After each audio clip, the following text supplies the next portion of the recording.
시편은 1장 1절에 보면 복 있는 사람은 악인들의 꾀를 따르지 아니하며 또는 간계를 따르지 아니하며 또는 경건치 아니한 자들의 계획대로 걷지 아니한 사람은 복이 있나니, 이런 식으로 지금까지는 우리말 성경 역본들이 이렇게 번역을 했죠. 그러니까 마치 그 첫 구절이 무슨 세속적인 어떤 도덕윤리라든지 종교적인 교훈의 냄새가 물씬 풍기는 그런 언사로 표현해 왔습니다만은, 사실은 성령께서 킹제임스 성경을 통해서 말씀하신 그대로를 보면 그렇지가 않은 걸 우리가 알 수 있어요. 영어 문장으로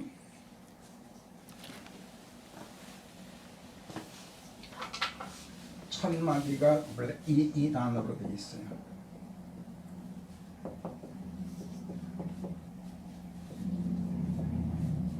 복되도다 이런 사람이요.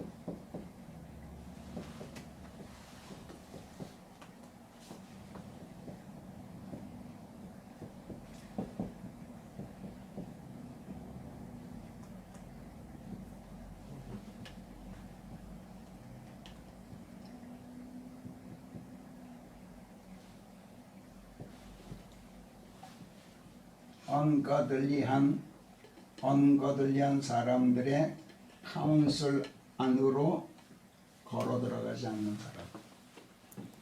그러니까 우리말 역본들은 악인의 간계를 따라 행하지 아니하고 이렇게 했는데, 그게 아니라 언거들리한 거룩하지 못한 사람들의 카운슬 안으로 걸어 들어가지 않는다는 뜻이야.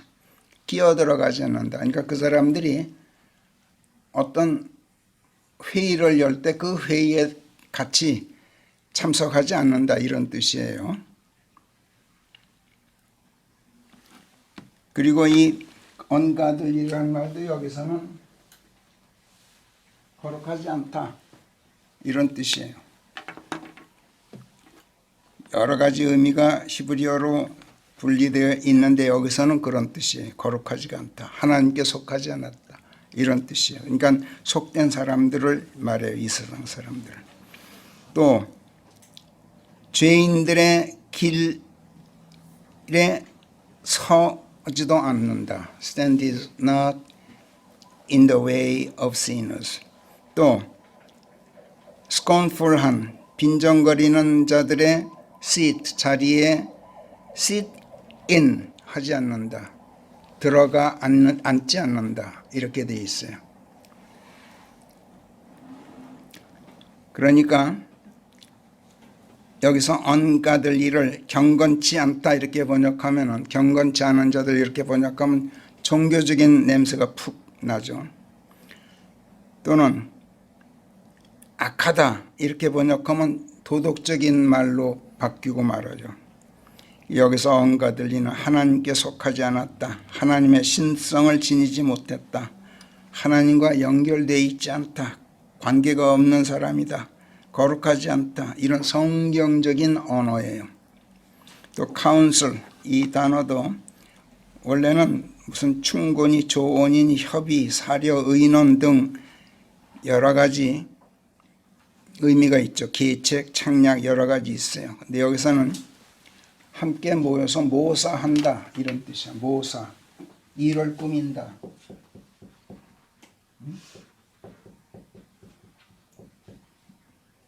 일을 꾸민다.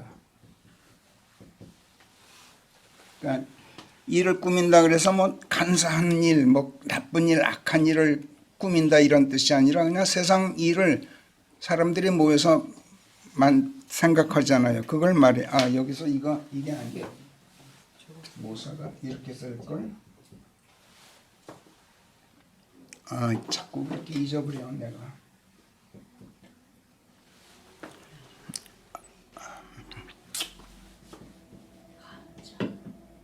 이거예요.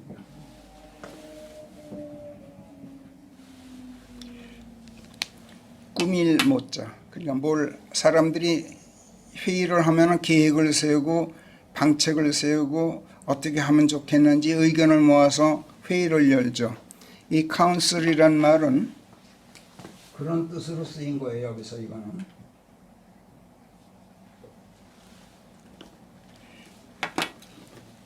그래서 그냥 일반적인 말이에요. 무슨 간사하다거나 무슨 간사하게 무슨 꾀를 생각해낸다거나 교활하다거나 하는 이런 종교적인 말도 아니고 뭐 도덕적인으로 뭐 악하다는 이런 의미가 전혀 그런 억지로 그렇게 수식할 필요가 없는 보통 말이야.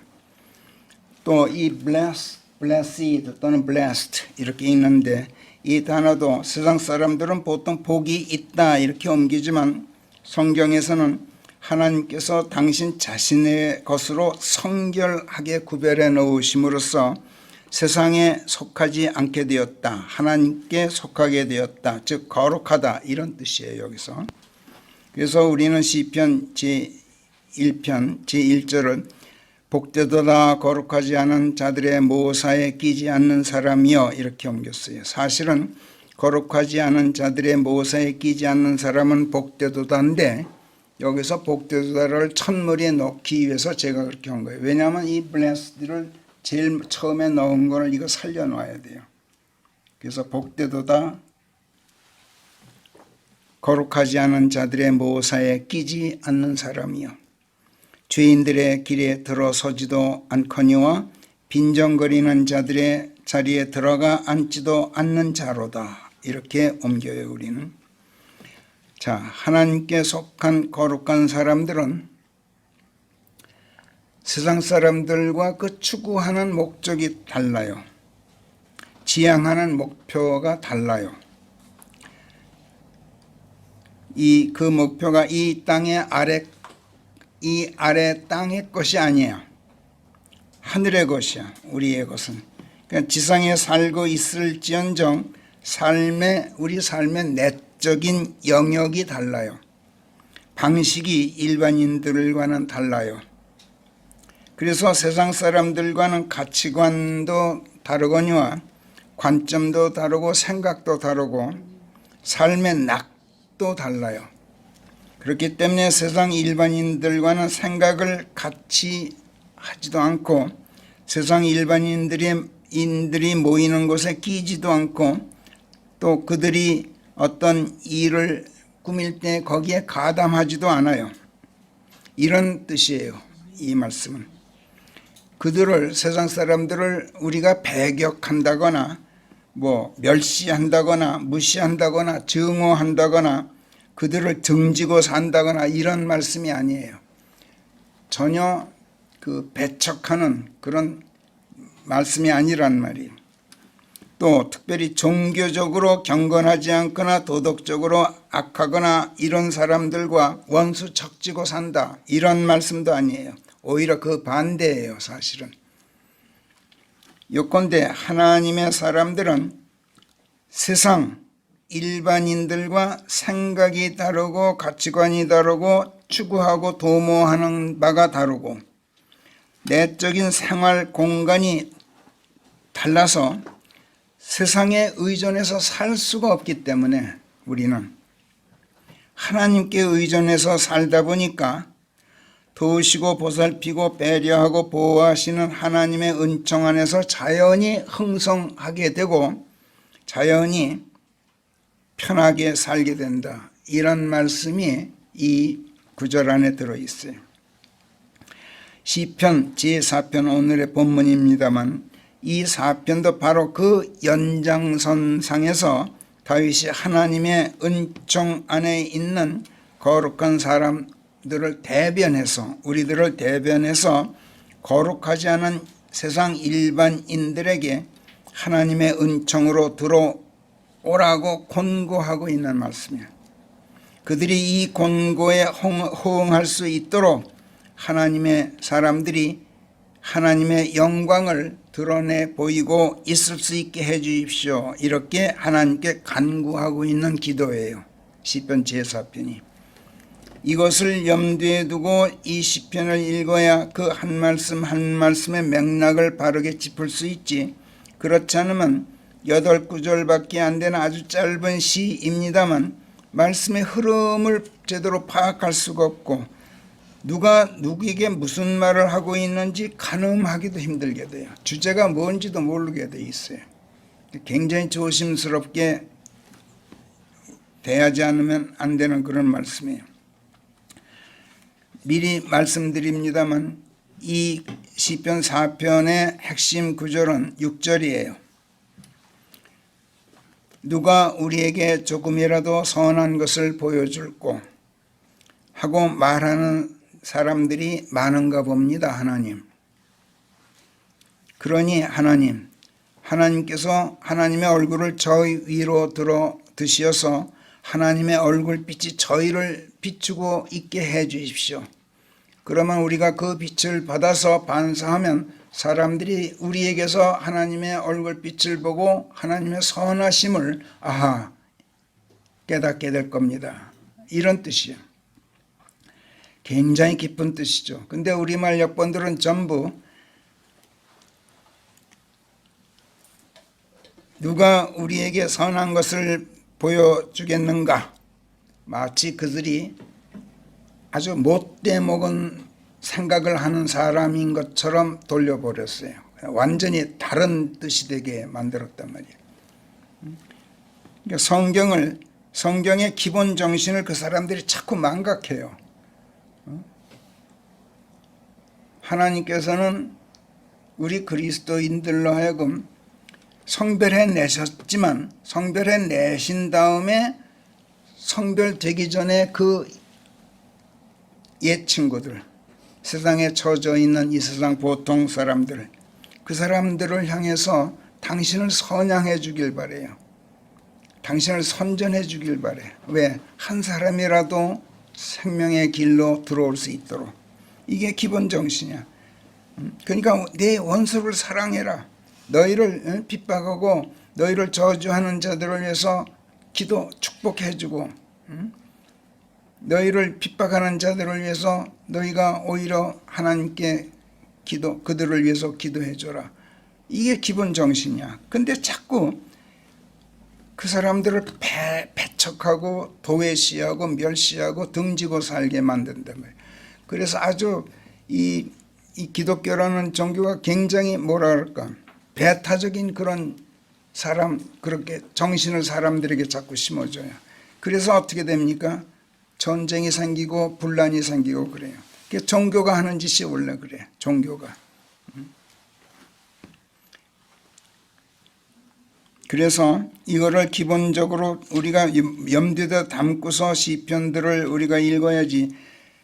제가 오늘부터 이제 아마 일주일 하루에 한 편씩 여러분들이 묵상할 수 있도록 제가 이제 프린트를 해드려요. 한킹, 흠킹, 개역본 다 비교해서 제가 해드릴 테니까, 오늘부터 해드릴 테니까 앞으로 계속 해드릴 테니까 그걸 같이 집에서 꼭 묵상하시면서 읽어보도록 하세요. 자, 그래서 우리는 복되도다 거룩하지 않은 자들의 모사에 끼지 않는 사람이요 죄인들의 길에 들어서지도 않거니와 빈정거리는 자들의 자리에 들어가 앉지도 않는 자로다 라고 말씀해도 이건 우리가 불가피하게 그럴 수밖에 없어요. 세상 사람들과 목표가 다르고 생각이 다르고 관점이 다르고 가치관이 다르고 우리가 향해 가는 바가 달라. 그러니까 세상에 의지해서 살 수가 없는 사람들이에요, 우리는. 그러니까 거기에 끼려야 낄 수가 없어요, 우리는. 이런 의미지. 그 사람들을 배격하고 산다, 무시하고 산다, 등지고 산다, 이런 뜻이 아니란 말이야. 이걸 우리가 염두에 두고서 시편 제4편을 오늘 조명받아 보도록 해요. 자, 1절부터 우리가 다시 한번 보겠어요. 오 저의 의이신 하나님, 제가 부를 때 저를 들으소서. 제가 번뇌 속에 옥죄어 있을 때 주께서 저를 가슴 활짝 펴게 하셨나이다. 제 위에 자비를 두시고 제 기도를 들어주소서. 이거 나눠주셨어요? 하나만. 4장이 안 됐지? 네. 예? 네.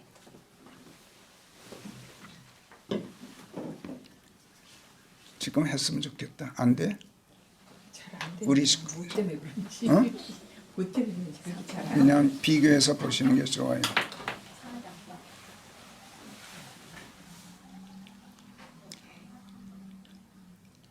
시편에 몇 군데 보면은 다윗이 하나님께 말씀드리는 가운데 하나님, 제 의에 따라서 저를 판단해 주십시오.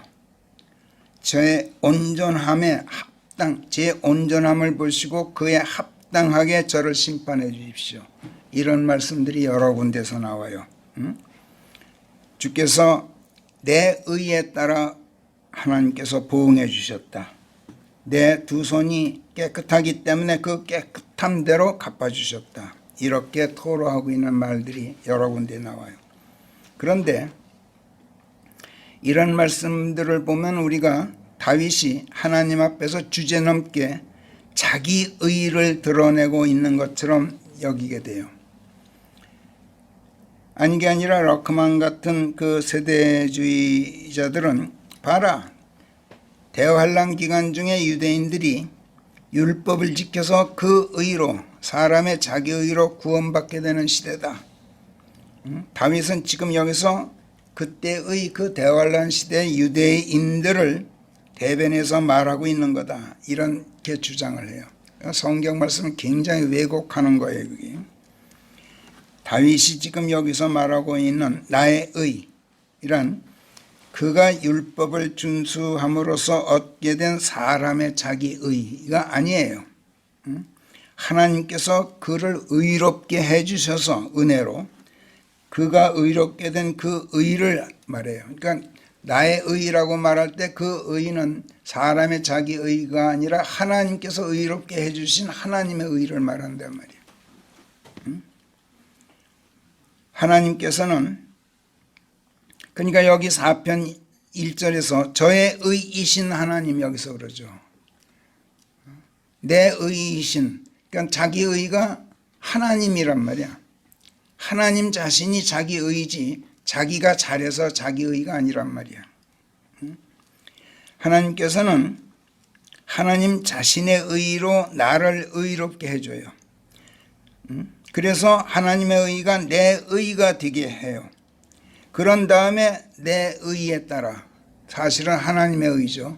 그 의에 따라서 내 의에 합당하게 대해줘요. 갚아주시고 보응해 주신단 말이에요. 그래서 하나님의 의는 곧 하나님의 은혜예요. 내 의는 하나님의 은혜로 말미암은 결과예요. 저의 의이신 하나님, 제가 부를 때 저를 들으소서. 하나님께서는 당신의 의로 나를 의롭게 하신 다음에 내가 부를 때 나를 들어주셔요. 의로운 자들의 기도를 들으신단 말이에요. 의로운 자들이, 그러니까 시편 34편 17절에서 의로운 자들이 부르짖은즉 주께서 들어주시고 그들의 모든 공경에서 그들을 건져주시는, 하나님께서는 의로운 자가 아니면 들어주질 않으셔요. 기도를 안 들으셔요. 의로운 자야만 돼요. 왜냐하면 의로운 자는 그리스도 안에 있는 사람이기 때문에 그리스도 안에 있어야만 하나님하고 통화가 돼요. 그리스도 안에 있지 않으면 하나님과 통화가 안 돼요. 단절돼요. 잠언 15장 29절에서도 주께서는 사악한 자와는 멀리 계시되 의로운 사람의 기도는 들으시느니라. 야고보서 5장 16절에서도 너희의 잘못들을 너희에게 고백하고 너희가 치유될 수 있도록 서로가 서로를 위하여 기도하여라. 의로운 사람의 적절하고도 뜨거운 기도는 많은 효험이 있느니라. 하나님께서 의로운 사람의 기도는 적절하고도 효과 있게 응답해 주신다는 말이에요. 다시 말씀드리지만 의로운 자의 의, 내 의는 하나님께서 주신 하나님의 의이지 그 사람의 자기 의가 아니라는 것, 이걸 잘 기억해 두세요. 그래서 저의 의이신 하나님 이렇게 부르고 있는 거야. 1절에 4편 1절에서 제가 부를 때 저를 들어주십시오.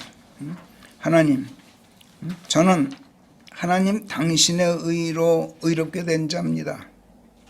그렇기 때문에 제가 부를 때 하나님께서는 들어주셔야 합니다. 이렇게 말씀드리고 있는 거예요. 하나님께서는 의로운 사람이 소리내 부르짖고 기도해야만 들으시는 게 아니란 것도 우리가 배웠어요. 의로운 사람이면 부르짖고 자시고 외치고 울고불고 야단법석 떨지 않아도 그 마음의 소리를 들으시고 묵상 속에서 외치는 침묵의 기도도 들으시고 마음속 깊은 곳의 소리 없는 신음소리, 심장 뛰는 소리, 숨 쉬는 소리까지 다 들으신다. 고요함 속에 있는 내 생각을 읽으시는 분이야. 그래서 다윗은 제 기도를 들으소서 제 말을 들으소서 어디선 그렇게 하지만 여기서는 저를 들으소서 이렇게 말씀드리고 있는 거예요. 그 다음 또 1절에서 제가 번뇌 속에 옥죄어 있을 때 주께서 저를 가슴 활짝 펴게 하셨나이다 이렇게 말씀해요. 그 비교표 한번 보세요. 거기 뭐라고 돼 있나 보세요. 다른 몇 번들. 나를 구해주셨으니 나를 넓혀주셨으니 4편 아직 안 됐어? 아니요 됐어요. 됐죠? 읽어보세요. 나를 넓혀주셨나이다. 이게 무슨 뜻이야? 응?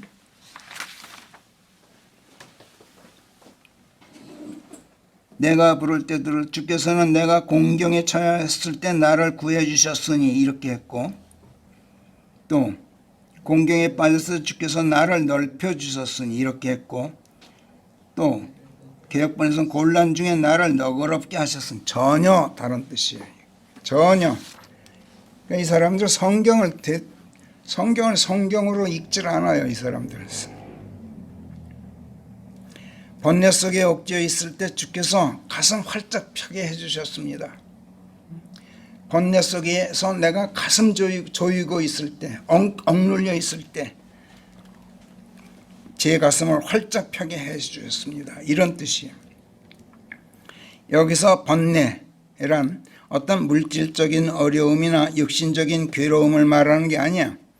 세상의 공허함, 세상사의 세상 일들의 그 덧없음, 인생의 허물을 느낄 때 엄습해오는 그런 고뇌를 말하고 있는 거예요. 굉장히 차원이 높은 고뇌예요.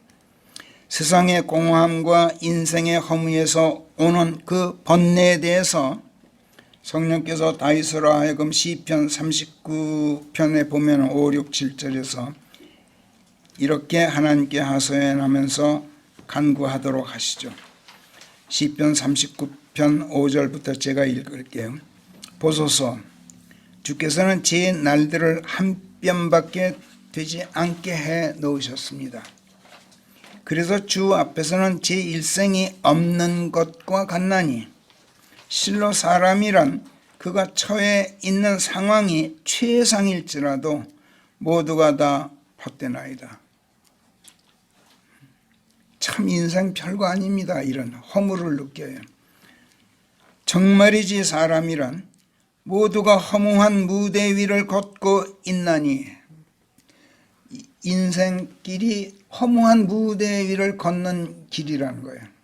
굉장히 철학적이에요. 그래 부를 쌓아도 그것을 누가 거둘지 알지 못한 채 그가 쌓고 있는 것인즉 그들은 정말이지 요란만 떨다가 허무하게 종결되고 마나이다. 인생의 허무, 세상사의 공허 이걸 번뇌하고 있어요. 그러니 주여 제가 지금 무엇을 기대하겠나이까? 세상에 기대할 건 하나도 없습니다. 내 인생 자체에서 제가 기대할 건 하나도 없습니다. 제 소망은 주 안에 있나이다. 또 시편 제 144편 4절부터에서도 인생의 허무와 세상의 거짓됨을 하나님께 이렇게 아뢰고 있어요. 사람은 헛것과 같아서 그의 날들은 사라지는 그림자와 같나이다. 오 주여, 주의 하늘들을 구부리고 내려오셔서 산들의 손대보소서. 그러면 그것들이 연기가 될 것이옵니다. 뭐 저 산 드높고 굉장한 것처럼 보이는데 저거 하나님께서 손 살짝만 대도 연기로 사라져 없어지는 헛것에 지나지 않습니다. 6번 번개를 던져 그것들을 흩으시고 주의 화살들을 쏘아보내 그것들을 멸하소서. 위로부터 주의 손을 보내셔서 큰 물들에서 저를 건져내시고, 여기서 큰 물들이란 세상을 말하는 거예요. 타국 자손들의 손에서 저를 빼내어 주소서. 저는 하나님의 사람이지 이 세상에 속한 사람이지 아닙니까? 그러니 저를 이제는 세상에 내버려 두지 말고 데려가 주십시오. 이런 뜻이야. 8절 저들의 입은 헛된 것을 짓거리고 저들의 오른손은 거짓의 오른손이옵니다. 이 세상의 헛됨과 거짓됨 그리고 인생의 허물을 성경에서 누구보다도 슬프게 토로했던 대표적인 인물이 누구예요? 솔로몬이죠. 전도서를 보면 그걸 알 수 있어요. 전도서 2장을 제가 전체 프린트 해드렸어요. 집에서 꼭 읽고 묵상해 보세요. 제가 몇 군데만 읽어볼게요. 내 마음속으로 내가 말하기를 자 내가 너를 활락으로 시험해 보리라. 솔로몬이 자기 스스로에게 말해요. 내가 한번 활락으로 네 마음을 한번 시험해 보겠다. 그러므로 기쁨을 누려보라 하였느니라. 그런데 보라 이 또한 헛된 짓이니라. 2절 내가 웃음을 두고 그것은 미쳤다 하였고 활락을 두고 그게 무슨 효과가 있느냐 하였느니라. 내가 내 몸을 포도주에 내주고 그런 가운데서도 내 마음은 지혜에 통달해 보려고 마음속으로 희구하였나니 그렇게 어리석음을 붙들고 있다가 마침내는 무엇이 사람의 자식들을 위해 선한 것이어서 그들이 하늘 아래에서 평생을 두고 그것을 하여야 하는가를 내가 알게 되었느니라. 선한 건 세상에 아무것도 없더라. 하나님 외에는 없더라. 세상사의 그 허무함, 거짓됨, 인생의 허무 이걸 말하고 있어요. 나는 나 자신에게 큰 일들을 해주었나니 내게 집들을 지어주고 포도원들을 나에게 심어주었으며 동산들과 과수원들을 내가 나에게 만들어주고 그 안에 온갖 과실나물들을 내게 심어주었으며 등등. 그러니까 내가 나 자신을 위해서 세상에서 할 수 있는 모든 좋은 것들을 내가 다 해줘봤다. 머슴들과 여종들을 내가 나에게 딸려주었고 내 집에서 종들이 태어나게 하였으니 나 이전에 예루살렘 안에 있었던 그 모든 자들보다 내가 더 크고 더 위대했다. 내가 군왕들과 지방 제후들이 보내어 은금과 특산품들과 남녀 명창들과 악기들 같은 사람의 자식들이 즐기는 온갖 종류의 것들을 내가 나에게 안겨주었다. 내가 그토록 위대하였고 나 이전에 예루살렘에 있었던 모든 자들보다 더 정대되어 있었으며 내 지혜 또한 내게서 떠나지를 않았느니라. 사실이 그랬어요. 그리하여 무엇이든지 내 눈이 원하면 그것들을 내가 삼가지 않았고 그 어떤 즐거움에도 내 마음을 가로막지 않았은즉 실로 내 마음이 내 모든 수고의 열매를 누리고 있었나니 이것은 내 모든 노고로 얻은 내 몫이었느니라. 그 뒤에 내 두 손이 행한 모든 일들과 수고하고 행한 노고를 내가 자세히 들여다보았느니라. 자, 다 누리고 나서 자세히 들여다봤어. 그런데 보라 모두가 헛된 것인즉 영의 번뇌였나니. 그런데 그게 뭐였느냐? 모두가 헛되더라. 해 아래 득되는 것이라고는 아무것도 없었느니라. 그리하여 내가 생각을 가다듬고 곰곰이 생각해 본 끝에 알게 된 것은 지혜란 미친 짓이요 어리석음이라는 것이요 무엇을 해도 사실은 이미 행하여진 똑같은 일을 한다는 것이라. 그러니 그 왕 뒤에 오는 사람이 무엇을 할 수 있으랴. 내가 혼자 잘난 척 했는데 알고 보니까 그게 내가 처음이 아니더라. 다 이전에 다 다른 사람들이 했던 일이더라. 그때 나는 빛이 어둠보다 훨씬 뛰어나도 지혜가 어리석음보다 훨씬 뛰어나다고 알고 있었다. 14절.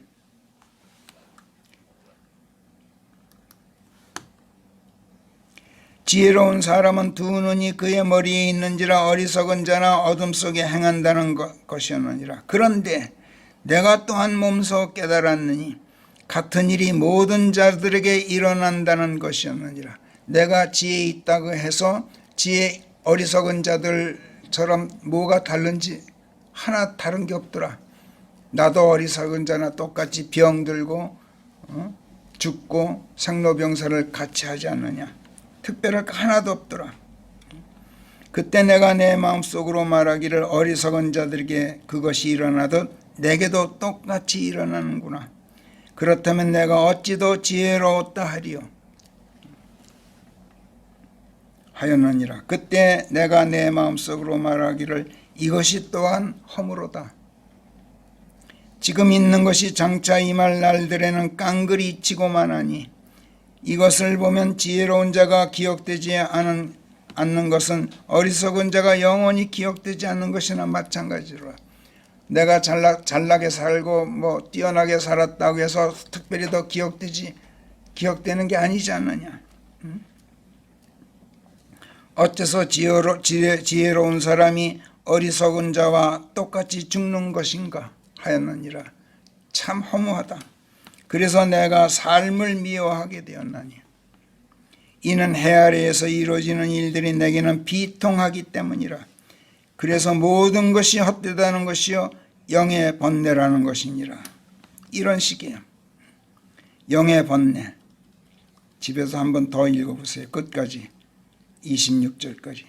영의 번뇌, 영적 고뇌를 말해요. 영이 살아있고 깨어있으면 누구나 한 번은 빠지게 되는 그런 고뇌, 번민. 침상에 누워 눈을 감고 깊은 생각에 빠진 명상 속에서 나 자신의 마음과 대화하면서 고요에 잠길 수 있는 그런 사람이면 누구나 체험하게 되는 그런 마음의 고뇌, 번민. 이걸 말하고 있어요. 영의 번뇌란. 그러니까 영의 번뇌란 보통 사람이 느끼는 번뇌가 하고는 틀려요. 영의 번뇌란 영이 깨어있는 사람, 영이 살아있는 사람이 갖는 그런 고뇌예요. 이 번뇌 속에서 몸부림치면서 찾는 게 다른 사람들과 달라요. 이 번뇌 속에서 찾는 것은 무슨 세속적인 행복이나 물질적인 풍요나 육신적인 평안이나 쾌락 같은 그런 저급한 것들이 아니에요. 영의 번뇌 속에서 추구하는 것은 그런 행복이나 그런 풍요나 그런 평안이나 쾌락 같은 것으로부터의 자유를 추구하는 거예요.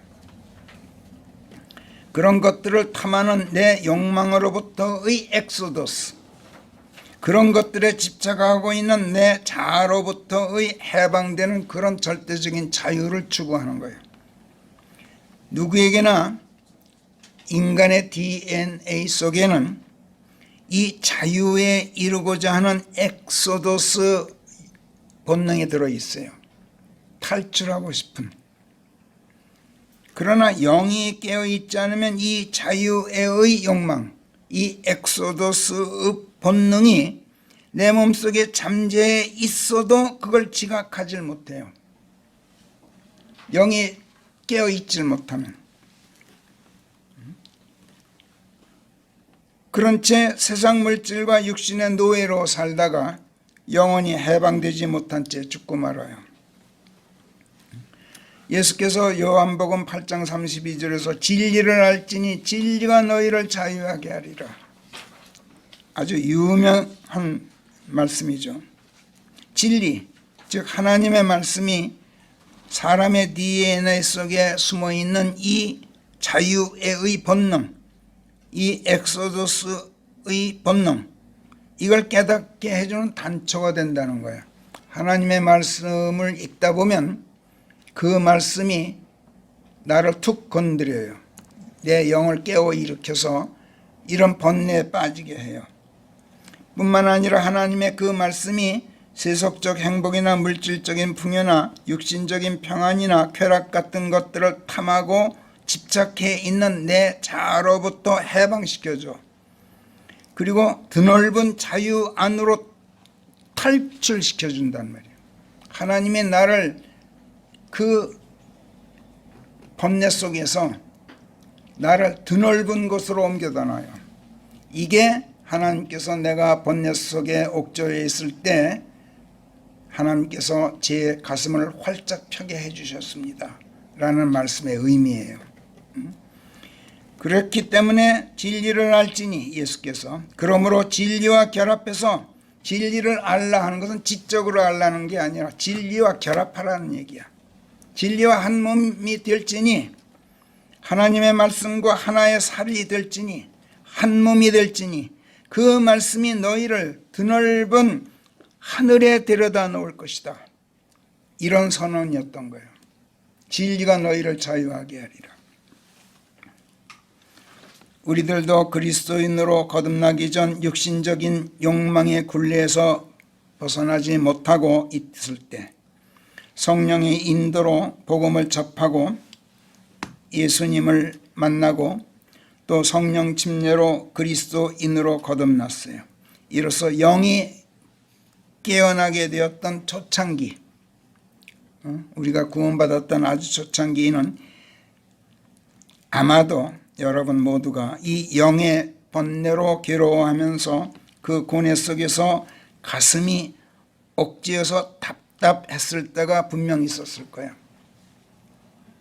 그러나 성령께서 수년에 걸쳐서 지금까지 하나님의 말씀들을 우리에게 계속 공급해 주셔서 그 진리가 우리를 드넓은 하늘나라 저 푸른 초장으로 드넓은 곳으로 데려다 놓으셨어요. 이로써 그 자유 안에서 우리의 가슴을 활짝 펼 수 있게 해주셨단 말이에요. 사실은 이것이 진짜 구원이에요. 이것을 두고 다윗은 사무엘기하 22장 19절 20절에서 내가 허리를 펴지 못했던 그 비참한 날에 허리를 펴지 못해서 두 다리 뻗고 자질 못해서 번뇌하느라고 원수들이 내 앞을 가로막고 막았지만 주께서 내 버팀목이 되어 주셨느니라. 그분께서는 또한 나를 데리고 드넓은 곳으로 나아가셨나니, 이런 말씀이 나와요. 나를 데리고 넓은 곳에 데리고 가셨다. 그분께서 나를 구해내셨던 것인즉 넓은 곳에 데려다 놓으셨다. 자유하게 해주셨다. 하늘나라 저 푸른 초장으로 나를 옮겨주셨다. 나를 구원해 주셨다. 이는 그분께서 내 안에서 기뻐하셨습니다. 이렇게 쓰고 있어요. 이 말씀을 시편 18편에서 시로 써서 노래 불렀던 걸 우리가 얼마 전에 공부했죠.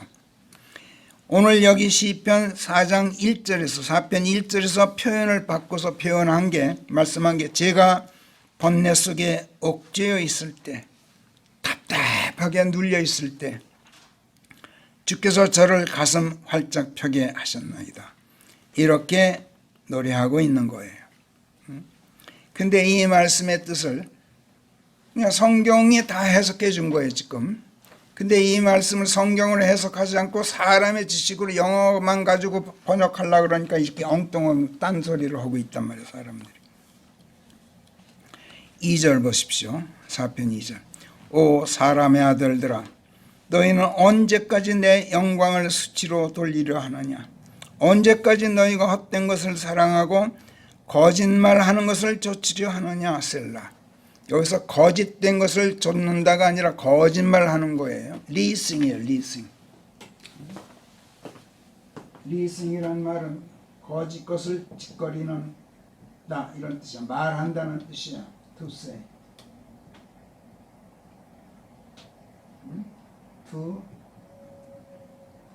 그러니까 이거는 listen한다 이런 말은 telling a lie 이런 뜻이야. 거짓말을 한다. telling lies. 거짓말을 하는 이런 뜻이야. 사람의 아들들, 이건 이 세상 모든 일반인들을 말해요. 우리는 하나님의 아들들이에요. 사람의 아들들이 아니라. 사람의 아들들은 헛된 것을 사랑하고 하늘이 아니라 땅의 것, 세상의 것을 추구하죠. 땅의 것들은 모두가 헛되고 거짓말을 하는 것들이야. 일부러 속이려고 거짓말을 하는 게 아니에요. 허무 그 자체이기 때문에 헛되고 거짓 그 자체이기 때문에 가만히 있어도 눈에 보이는 그 자체만으로도 세상 것들은 거짓말을 하고 있는 거예요. 우리에게. 눈에 보일지라도 실체가 아닌 그림자들이기 때문에 헛것들이고 거짓된 것들이란 말이야. 실체가 마치 여기가 아닌 하늘에 있는데도 땅에 있는 그것들이 마치 실체인 것처럼 보이기 때문에 거짓말을 한단 말이에요. 우리에게. 다 그림자들임에도 불구하고 신기루처럼, 신기루는 뭐야? 실체가 아니잖아요. 근데 거짓말을 하잖아요. 헛것인데 우리가 신기루에게 속아요. 신기루가 거짓말을 하려고 우리에게 일부러 속입니까? 우리가 스스로 속죠. 제풀에 속아요. 세상 사람들이 이걸 모르고 신기루에 속듯이 세상 것들의 거짓말에 스스로 속아서 그림자가 실물인 줄로 착각을 해요. 이건 참 심각해요. 신기루가 속이려고 속이는 게 아닌 것처럼 세상 것들이 속이려고 속이는 게 아니라 사람들 자신이 제풀에 속으면서 이 아래 땅의 것이 아니라 하늘에 있는 실체들의 영광을 바라다보고 있는 우리들을 바보로 알고 있어. 오히려 우리 거룩한 사람들을 도리어 바보로 알고 우리가 가지고 있는 영광을 수치로 여긴단 말이야. 세상 사람들을. 그래서 사람의 아들들아, 너희는 언제까지 내 영광을 수치로 알고 지내려고 하느냐? 언제까지 너희가 헛된 것을 사랑하고 거짓말하고 있는 이 땅의 것을 좇으려 하느냐? 셀라. 이 셀라라는 말에서 그러다가 너희가 구원도 받지 못한 채 거룩하지 못한 가운데 예수께서 다시 오실 때 살아 있어도 하늘로 휴교되지 못하고 대환란을 거쳐야 할 것이고 죽었더라도 혼은 지옥에 그대로 처져 있고 몸 또한 썩은 시체 그대로 무덤 속에 자빠져 있어야 한다. 이 셀라라는 말이 대환란 시대로 연결한단 말이에요. 은연중에. 자, 3절 보세요. 그러나 알지니 주께서는 당신 곁에 거룩한 자를 따로 떼어두셨느니라. 하나님께서는 거룩한 자를 따로 떼어서 당신 곁에 두셨어요. 그래서 내가 그분을 부르면 주께서 듣지 않으실 수가 없느니라. 여기서 will이라는 그 조동사가 또 나오는데 여기서 will, 뭐뭐 하지 않을 수가 없다. 당연히 그렇게 된다 이런 뜻이란 말이에요. 곁에 데려다 놓으셨는데 내가 부르짖는데 그걸 못 들으신다? 이건 있을 수가 없어. 바로 거룩한 사람의 생활 공간이 세상 여느 일반인과는 전혀 다르다는 것이 여기서 나와요. 우리의 생활 공간은 하나님 곁이에요. 이 세상이 아니란 말이야. 거룩한 사람, 즉 하나님께서 성결케 하신 사람, 하나님께서 당신의 것으로 성별해 놓으신 사람, 그래서 하나님께 속하게 된 복된 사람, 이런 사람은 삶의 공간이 하늘에 계신 하나님 곁이에요. 그렇기 때문에 거룩한 사람이 하나님을 부르면 그 소리가 모기 소리만큼 작다 왔더라도 하나님의 귀에 안 들릴 수가 없게 돼 있어요. 다시 말씀드립니다만 하나님께서 성결케 하신 거룩한 자들, 즉 복된 사람들의 맥박 뛰는 소리, 숨 쉬는 소리는 물론이고 소리 나지 않는 마음속 침묵의 외침까지도 하나님께서는 들으셔요. 그 까닭을 이제 아실 거야. 하나님께서 거룩한 사람들을 세상에서 따로 뚝 띄어다가 당신 곁에 데려다 놓으셨기 때문에 그래요. 그렇기 때문에 무엇이든지 그들이 하나님께 청하면 들어주지 않으실 수가 없게 돼 있어요. 자, 그런데 다윗이 왜 지금 여기서 이 말을 세상 사람들에게 하고 있습니까? 그림자에 불과해서 헛되고 거짓된 것들에 지나지 않는 땅의 것들만 추구하면서 하나님께 속한 거룩한 우리들의 영광을 도리어 비웃고 업신여기는 너희 사람의 아들들아, 이런 뜻이야. 지금 너희가 우리를 바보로 알고 있지. 그러나 이걸 알라. 우리는 하나님께서 따로 띄어다가 당신 곁에 둔 사람들이다. 그래서 우리가 하나님께 부르짖으면 하나님께서 듣지 않을 수가 없는 그런 위치에 있는 사람들이다. 이게 이 소리를 왜 하느냐고.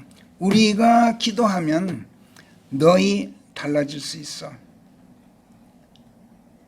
우리가 하나님께 너희를 위해서 기도하면 하나님께서 우리의 청을 안 들어주실 수가 없어. 이 뜻을 담고 있는 말씀이야. 그러니 우리 비웃지 말고 우리의 영광을 수치로 돌리지 말아라. 너희가 계속 그러다가는 환난 고통이 전무후무하다는 그 대환란 시대 너희가 모면하지 못하고 그 대환란을 거치고 나서도 하나님의 심판으로 세상 종말 때 저 사악한 마귀와 함께 영원토록 유황불이 꺼지지 않는 불못에 던져지고 말 텐데, 그런데 어찌 너희가 계속 그러고 있겠느냐. 우리가 너희를 미망에서 깨어나게 해주십사 하고 하나님께 기도하고 있다. 하나님께서는 우리와 꼭 붙어 계신다. 그렇기 때문에 우리의 기도를 듣지 않으실 수가 없다. 하나님께서 우리의 기도에 응답하셔서 너희를 미혹에서 깨어나게 하실 때 너희가 그런데도 그걸 거부한다면 하나님께서 너희를 매우 아프게 채찍질 하시게 될지도 모른다. 그러므로 이제 너희는 헛된 것을 사랑하고 거짓말하는 걸 쫓기를 이제 그쳐라. 우리의 영광을 더 이상 수치로 돌리지 말라. 이런 의미로 말씀하고 있는 거예요. 그리고 4절에 가서 두려움 안에 서 있어 죄짓지 말라. 너희 침상에서 너희 자신의 마음과 대화하며 고요하여라. 너희 자신의 마음과 한번 깊이 대화를 나누면서 곰곰이 한번 묵상해봐라. 그리고 5절 의의 희생제물들을 드리고 너희의 신뢰를 주 안에 둘지니라. 세상에 신뢰를 두지 말아라. 너희 자신에게 신뢰를 두지 말아라. 다 헛것에 지나지 않는다. 이렇게 충고하기 위해서 거룩한 자들의 기도 능력, 그 효험을 지금 다윗이 밝히고 있는 거예요. 여기서. 그리고 여기서 말하는 그 의의 희생제물들을 드리라. 이 말씀도 러크만 같은 세대주의자들은 이거 율법을 지키라는 말씀이다. 이렇게 해석해요. 그러면서 대환란 시대에는 유대인들이 율법을 지켜서 그 의로 그걸 희생제물로 율법을 지키는 그 희생제물을 드려서 의롭게 된다. 그래서 구원받게 된다. 이렇게 엉뚱한 교리를 내세우죠. 그래서 시편 전체가 다 대환란 시대를 통과하는 유대인들을 위한 말씀으로 해석하고 있어요. 전혀 그렇지가 않아요. 의의 희생제물이란 사람들을 구원하시려는 하나님의 뜻에 순종해서 십자가에 달려 모든 시대 모든 곳의 모든 사람들의 모든 죄들을 일시에 대속하는 희생 제물로 드려주신 예수 그리스도를 말해요. 따라서 의의 희생 제물을 드리라, 이 말씀은 이런저런 율법이 규정한 갖가지 제물들을 드려라 이런 뜻이 절대로 아니야. 예수 그리스도를 제물로 드리라는 얘기야.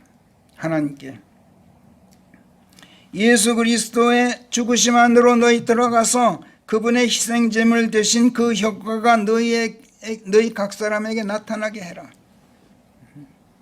그래서 하나님의 그 구원의 은혜 안으로 들어와라. 우리처럼 거룩한 자들이 되라. 이런 대단히 신약적인 구원 교리를 지금 제시하고 있는 거예요. 구약 율법으로 돌아가는 말씀이 절대로 아니란 말이야. 시편 제4편은 거룩한 사람들, 즉 그리스도 안에서 하나님의 의로 의롭게 된 우리 그리스도인들은 저들 의롭지 못한 사람들, 거룩하지 않은 이 세상 여느 일반인들의 구원을 위해서 기도하는 사람들이라는 것을 지금 명시하고 있는 말씀이야. 시편 제4편은. 우리가 그들을 위해서 하나님께 무엇을 간구합니까? 6절 보세요. 누가 우리에게 조금이라도 선한 것을 보여줄꼬 하고 말하는 자들이 많은가 봅니다. 많은지도 모르겠습니다. 근데 옆에서 다른 것들은 뭐라 그랬어요?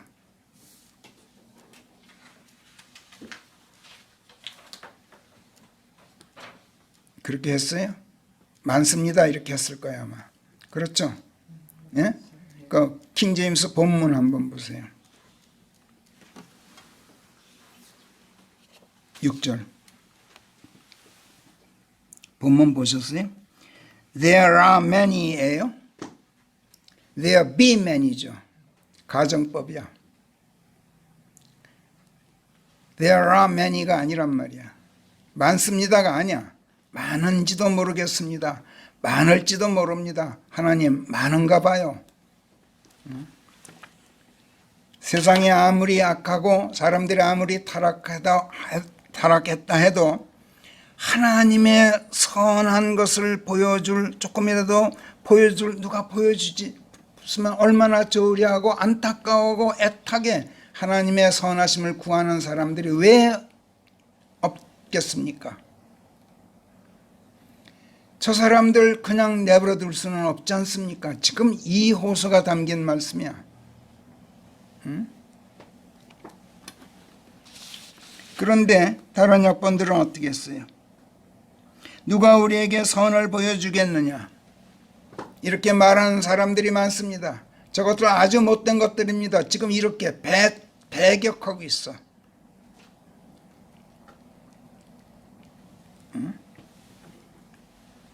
한 킹만 그런 게 아니야. 다 그래. 대학본도 그렇고 다. 그러니까 성경의 기본 정신 자체를 지금 짓밟고 있어 이 사람들. 왜 하나님께서 우리로 하여금 공인력 정본을 옳게 번역하는 일을 우리에게 맡기신 이유를 여러분 정말이지 체득하셔야 돼요. 책임이 얼마나 무거운지 몰라요 우리가. 절대로 이 세상 사람들이 누가 우리에게 조금이라도 선한 것을 보여줄꼬 하고 말하는 이 말이 빈정거리는 말이 아니에요. 아무리 헛된 것을 사랑하고 거짓말하는 세상 것들을 쫓는다 해도 그 가운데는 자기들이 죄 가운데 있음을 번민하고 거기서 벗어나기를 진지하게 바라는 사람들이 많을지도 몰라.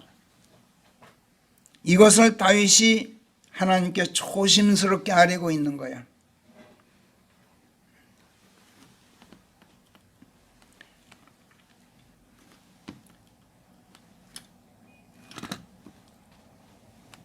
이런 어법은 시편 3편에서도 나타나고 있어요.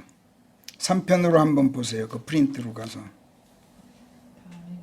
거기 2절에 보세요.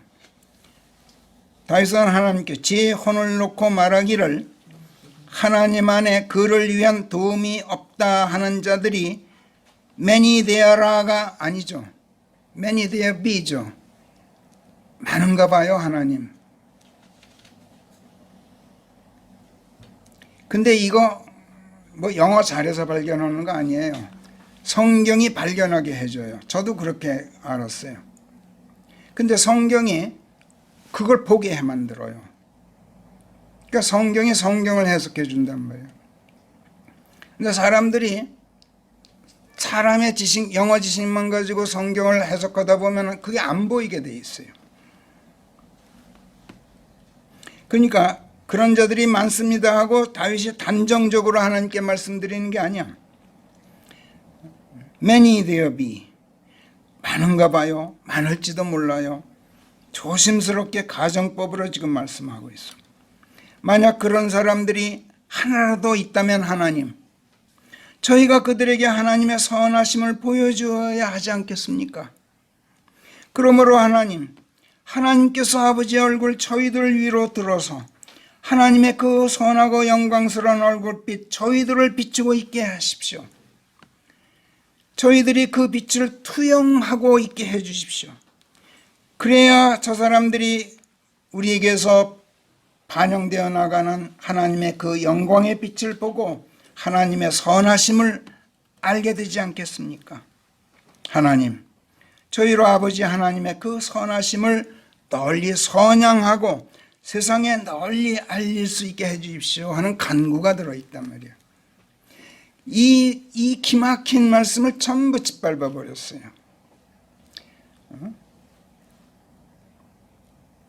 고린도후서 3장 18절에서 바로 나오죠. 이 말씀도 제대로 옮긴 말씀이 없어.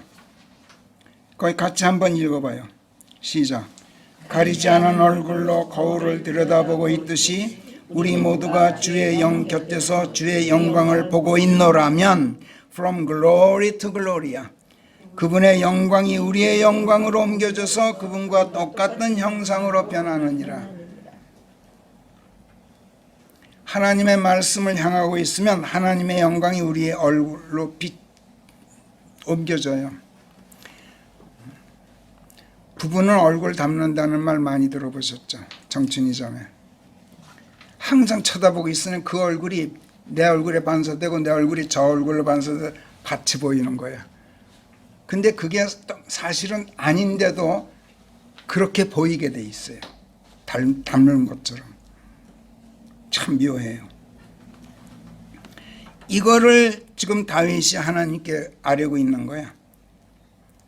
하나님의 영, 하나님의 말씀들 곁에 있는 사람들이 하나님과 똑같은 형상으로 변해 있는 그 영광의 빛, 그 영광의 빛을 이 세상 많은 사람들에게 자기가 반영해 주고 있기를 하나님 저희가 갈망합니다. 그러니까 6절이 대단히 중요한 말씀이야. 그 다음 7절 보세요. 사람들의 곡식과 그들의 포도주가 증산되던 시절에 기뻤던 것보다 더한 기쁨을 주께서 제 마음속에 넣어두셨나이다. 이 말씀을 그러니까 6절을 제대로 그 의미를 모르면 7절이 뚱딴지 같은 말이 되고 말아요. 이게 뭐야? 하나님, 제 속에는 하나님께서 넣어주신 어마어마한 기쁨이 들어있습니다. 이거 제가 독점하고 있어서는 안 되지 않습니까? 저희들 마음속에 있는 이 기쁨, 이 세상 많은 사람들과 나누어야 가져야 되지 않습니까? 그들이 볼 수 있어야 되지 않습니까? 저희들 마음속에 감춰져 있어서는 안 됩니다. 8절 주여 주께서 저로 하여금 오로지 무사하게만 살도록 해주시니 제가 늘 평안 속에 저를 눕히고 참도 편히 잡니다. 이 평안, 이 평화, 이 평강 이거 저 혼자만 어떻게 독점하고 있겠습니까? 이렇게 말씀드리고 있는 거예요. 성령께서 이걸 깨닫게 해주시고 계세요. 오늘 4편에서.